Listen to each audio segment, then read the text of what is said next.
Bonjour, bonsoir.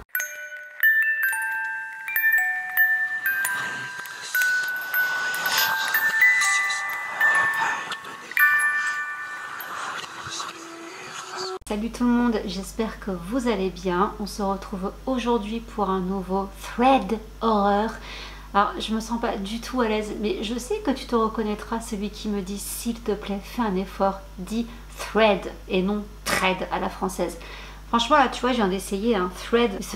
J'en ai des bulles. J'y arrive pas, j'aime pas. Je sais qu'on dit thread, mais j'aime pas. Donc, vous savez quoi? J'ai décidé qu'on allait voter. Vous me dites dans les commentaires si vous préférez que je dise thread à la française ou thread à l'anglaise. Donc, dites-moi et ma foi, je me soumettrai à la majorité si j'y arrive. Alors l'histoire que je vais vous raconter aujourd'hui, je l'aime beaucoup. Je l'aime vraiment beaucoup parce qu'il y a un sauveur dans l'histoire. Donc j'aime bien quand il y a des héros comme ça qui débarquent. Ça fait du bien de voir qu'il y a encore des gens dans ce bas monde qui ont quand même des réflexes et des gestes héroïques. Donc écoutez, je ne vais pas faire perdurer plus longtemps le suspense. Je vous raconte l'histoire. L'histoire se passe au mois de décembre en 2014. À cette époque-là, Sadia avait 12 ans et comme chaque soir, après le collège, elle prenait un bus pour rentrer chez elle. À ce moment-là, on est dans la dernière semaine de cours avant les vacances de Noël. Du coup, Sadia est hyper excitée. Elle a hâte d'avoir son cadeau de Noël car cette année, elle va enfin avoir son propre téléphone portable. Ayant des parents assez stricts, elle nous dit, c'est vraiment pour elle un cadeau inespéré et surtout, c'est aussi pour elle un symbole de liberté. Un mercredi midi, elle a fini les cours, du coup elle se rend à l'arrêt de bus qui se trouve à environ 5 minutes à pied de son collège et elle fait le chemin avec sa copine que nous allons appeler Marion. Marion prend exactement le même bus que Sadia, sauf que elle le prend dans le sens inverse. De ce fait, à chaque fois les deux amies, quand elles se rendent à l'arrêt de bus, généralement elles attendent toujours au niveau du point d'arrêt de Marion, car en face, pour aller dans la direction de chez Sadia, en fait il n'y a pas de banc, il n'y a pas d'abri, il n'y a rien, il y a juste un petit panneau. Donc cet arrêt étant beaucoup plus confortable, à chaque fois elle se pose là, elle papote jusqu'à ce que le bus de l'une ou de l'autre arrive. Elle patiente donc à l'abribus, elle discute un petit peu de tout, de rien, des cours. Et à un moment donné, elles sont coupées dans leur conversation par une voix masculine qui leur dit « Haha, vous avez monsieur Bertrand en maths, qu'est-ce qu'il est naze ?» À ce moment-là, Sadia ne voit pas le garçon en question car elle lui tourne le dos. En revanche, sa copine Marion qui est face à elle et qui du coup voit très bien le garçon lui répond très sèchement oui on l'a et non il n'est pas si naze que ça. À ce moment là il y a un blanc, le bus de Marion arrive, les deux copines se disent au revoir, Marion monte dans le bus, le type en question monte également dans le même bus que Marion et ils partent. Sadia nous dit qu'elle a trouvé le comportement de son amie un peu bizarre, enfin elle lui a répondu quand même très sèchement à ce type là alors qu'en soi il a rien dit de méchant finalement, c'est pas non plus elle n'a pas trop compris sa réaction. 2 jours passent et Marion ne vient pas en cours. Sadia se dit que peut-être tout simplement elle est tombée malade. Après tout, ils sont fin décembre, tout le monde attrape la crève en ce moment, donc bon, elle est juste malade. On arrive un vendredi soir, dernier jour des cours, Sadia termine à 17h30. Alors déjà elle nous dit qu'elle n'est pas contente de finir aussi tard, il fait déjà nuit. Et en plus de ça, il y a son prof qui la retient pour lui parler un peu de ses mauvaises notes, voilà, qu'elle devrait peut-être faire un petit effort. Donc en gros, il la saoule pendant moins de 10 minutes, un quart d'heure, tant et si bien qu'elle rate son bus. Donc elle décide d'attendre le prochain, sauf qu'elle l'attend sous l'abribus en fait du fameux bus qui va dans le sens inverse. Car je vous rappelle, son arrêt à elle qui est en face, il n'y a rien pour s'asseoir, il n'y a même pas de panneau pour couper le vent, il n'y a rien du tout. Du coup elle attend au même endroit où elle était avec sa copine 2 jours avant et là elle entend une voix qui lui dit « Alors t'étais avec monsieur Bertrand, il t'a retenu ?» Elle se retourne et elle voit que c'est donc le type qu'elle a vu mercredi avec son amie Marion. À ce moment-là, Sadia se dit bon, en soi le type a juste l'air hyper sociable quoi, genre de gars qui parle avec tout le monde, donc pour compenser le fait que sa copine a pas été très cool la dernière fois, elle se dit bon je vais discuter un petit peu avec lui, histoire d'être gentille. Sauf que rapidement, Sadia se rend compte qu'en fait ce garçon-là n'a pas du tout l'air d'avoir leur âge, mais il a l'air d'avoir au moins une trentaine d'années. Il est bien habillé, Il est bien coiffé, il fait vraiment très propre sur lui, il n'a pas de sac à dos, enfin, rien qui laisse penser que c'est un étudiant. Elle trouve ça du coup assez bizarre, donc elle continue quand même la conversation. Il parle de prof et à chaque fois qu'elle lui parle d'un prof, il connaît bien les noms apparemment. Sadia se dit donc je vais faire un test, je vais faire une faute dans le nom d'un prof pour voir si vraiment c'est du pipeau quoi, si vraiment il les connaît ou pas. Donc elle parle d'un prof en écorchant son nom. Et le type la corrige, je lui dis non, il savait pas comme ça, c'est comme ça et tout. Ah oui, c'est vrai. Donc bon, apparemment il connaît vraiment les profs, donc elle se dit bah ça se trouve j'ai pas fait gaffe, c'est peut-être juste un pion. À ce moment-là, Sadia voit son bus qui arrive au loin, du coup elle prend congé de ce garçon, elle dit bon bah salut, mon bus arrive. Alors là dans l'histoire, Sadia a changé le nom de sa ville, elle ne nous l'a pas marqué, du coup on va appeler Springfield. Donc il lui dit ah tu vas à Springfield, bah c'est drôle, j'y vais aussi, je vais voir un ami là-bas. Du coup il traverse la route avec elle pour emprunter le même bus qu'elle. Et là en fait tout de suite sur le moment Sadia elle se dit il y a un truc qui va pas. Le mercredi il a pris le même bus que sa copine Marion et là aujourd'hui comme par hasard il prend le même bus qu'elle. Elle se dit bon, c'est chelou, mais en soi, elle se dit bon, peut-être que je me fais des films, voyons voir. Sauf que pendant le trajet, Sadia, ça commence un petit peu à turlupiner dans sa tête, elle commence un petit peu à se faire des films. Elle réfléchit aux éventuelles possibilités que ce gars soit un psychopathe. Et elle se dit donc, bon, j'ai 20 minutes de trajet pour mettre au point un plan. Elle sait qu'il n'y a aucun de ses deux parents qui sera à la maison quand elle rentrera. Elle n'a pas encore son téléphone portable, donc elle n'a aucun moyen de joindre qui que ce soit. Conclusion, elle se sent complètement seule.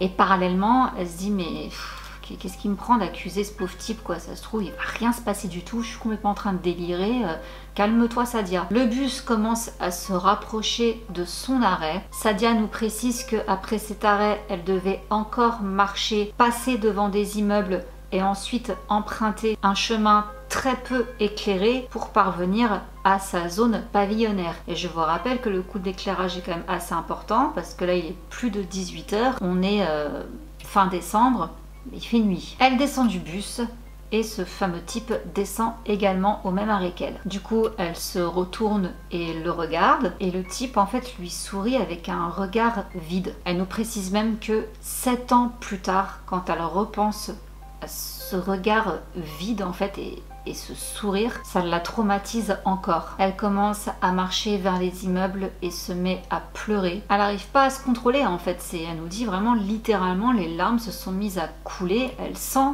qu'elle est dans la mouise quoi tout simplement. Elle croise des gens qui la voient en larmes et qui pour autant ne prêtent pas du tout attention à elle, donc au secours quoi. À un moment donné, parmi tous les immeubles qu'elle traverse dans cette rue là, en bas d'un immeuble, il y a un groupe de garçons qui ont à peu près une vingtaine d'années et qui sont là, posés, assis sur les marches. L'un d'entre eux même lui parle et lui dit « Hé petite, ton cahier !» Sur le moment, elle l'entend pas, du coup le jeune homme se lève, il rattrape effectivement son carnet de correspondance et il la rattrape pour lui rendre son carnet. Sauf que quand il lui rend, il voit très bien que Sadia ça va pas du tout.